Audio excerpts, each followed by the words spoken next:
समधी के मोची पर पोछ रगड़ी, कुछ आज रगड़ी कुछ काल रगड़ी, कुछ होली दिवाली के बाद रगड़ी बाकी रगड़ी।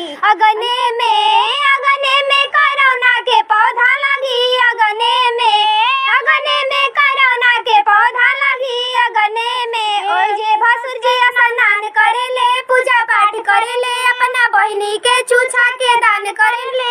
अगने में करौना के पौधा लगी, अगने में ओए जे समधी स्नान करेले, पूजा पाठ करेले, अपना बहिनी के चूछा के दान करेले। अगने में करौना के पौधा लगी, अगने में ओए जे अगुआ जी स्नान करेले, पूजा पाठ करेले, अपना बहिनी के चूछा के दान करे। अगने में करौना के पौधा लगी, अगने में ओए जे भरतिया साले स्नान करेले, पूजा पाठ करेले, अपना बुद्धि के चूछा के दान करेले।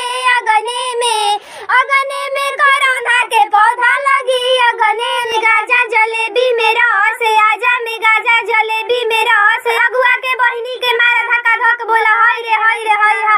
हमरो बिलारी बड़ी शिकारी, हमरो बिलारी बड़ी शिकारी। पंडित के मोची पर पोछ रगड़ी, कुछ आज रगड़ी कुछ काल रगड़ी, कुछ होली दिवाली के बाद रगड़ी बाकी रगड़ी। अगने में करौना के पौधा लगी, अगने में ओए जे पंडित